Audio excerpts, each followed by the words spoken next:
is made up of 606 feet, 606 feet, 606 feet, 606 feet. 606. It's made up of stades, exactly the same. Now, if that's not interesting enough, look at the angle of the Great Pyramid of Giza. If you take the angle of the Great Pyramid of Giza, the slope is 51.8 degrees. Let's go back to the earthworks. If you measure the line that goes straight through the center of the structure, right here, and then you go true north, it's 51.8 degrees. That angle is exactly the same angle as the pyramids of Giza. It is the same math, the same calculations as ancient Egyptians. Let me show you one more connection. In 1860, David Wyrick, he's a guy who surveyed the Newark earthworks. He was digging into a mound near those earthworks, and he found a wooden coffin made of oak. They opened up the coffin and found a skeleton of a man holding a little box that was about 8.10 inches in size. The box had been cemented shut here. This, by the way, is sitting in Ohio. Well, he opened up the box and he found a little man inside, a little black stone. They took it to scholars and they looked at it. The man seems to be carrying something, and there's writing here at first they couldn't recognize. The writing is, they thought in 1860, some sort of Hebrew. Well, finally, about 20 years later, they found some rabbis living in the area, and the rabbis looked at that, and they could read it. They said it was an old kind of block Hebrew, and it was a rendition of the Ten Commandments. Now, this is another piece. Block Hebrew, they said they'd never seen anything like it. Mainstream archaeologists at the time called this a hoax. But then in 1900, or just about after 1900, in Israel, they found the same block-style Hebrew writing.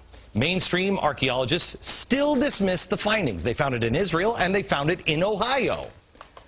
But there was another stone that they found that they couldn't argue. This is the Bat Creek stone.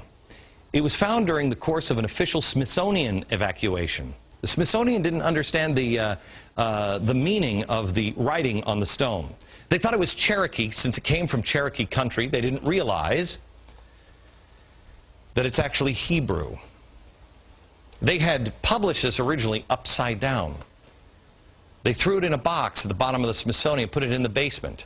Many years later, a scholar took it out of the box, looked at it, and went, oh my gosh, it's upside down. It's Phoenician, ancient Hebrew. So what's going on here? What is that about? Where is that history? I'll show you in a few minutes, and we're going to have a conversation, and I'm going to show you some more things that the Smithsonian, science, government, commerce colluded to erase. By the way, I want to thank the directors of the documentary Lost Civilizations of North America for bringing these stories to my attention. I was blown away. To find more, visit the website lostcivilizationdvd.com. Here's the thing we should be asking ourselves. I don't know the story of these. Do you know that? Did you know that? Do you live in Ohio and did you know that? Why not? Were the American Indians wronged? Yes.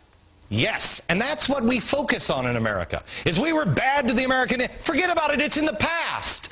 The question should be the ones that the founders asked. Who are they? What knowledge do they have? Can you imagine the difference we would have now if we would put our differences aside and put our past in the past and concentrate on today and say, let's learn from each other. What do you have? What is that? What is that? When we come back, I'm going to be joined by Peter Lilback, who is, I've told you before, is one of my favorite authors. He's going to talk to me a little bit about the founders here. And I'm also going to show you some documents that show how that history has been erased. Next. This is the Smithsonian Annual Report, 1882-1883. This is John Wesley Howell. This is an original copy.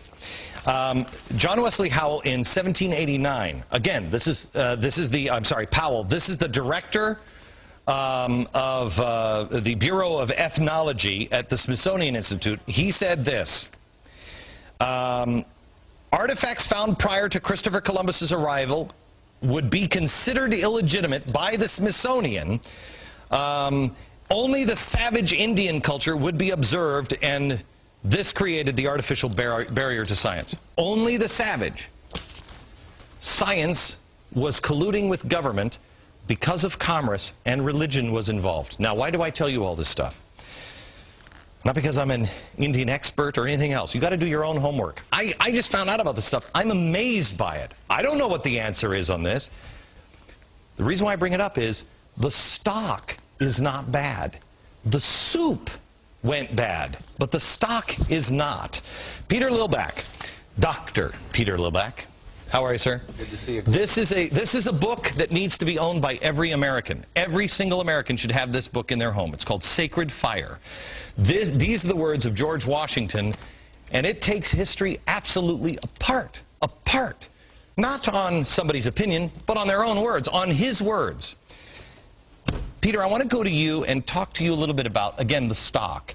George Washington had a good relationship. Our founders had a good relationship with the Native Americans, right? There's no question about that. When they came to America, they realized they could not survive without a close relationship with the Indian people.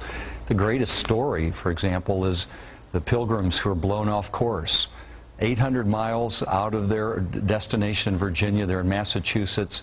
They land on ground, and they're in the middle of nowhere, no government. They make the Mayflower Compact, so they have government when they land. And there's no Native Americans there because a plague had gone through, but one person shows up. He happens to be a Native American that knew English. He'd actually been taken captive to England. He'd learned English. He'd gotten his freedom. He came back, his people were gone. The white settlers are there all of a sudden, and he meets them and he says, "Welcome." He speaks English. They couldn't believe it. The providence of that moment is extraordinary. They needed help, and there was a person there to help them, and he was a Native American. Right. And that creates Massachusetts. All right, do I have time for one more story real quick? No? Okay, hang on, because I want to come back and talk about, William Penn. Because William Penn said something when he was working with the Indians that is critical to understand the truth, I think, about America. And we'll do that next.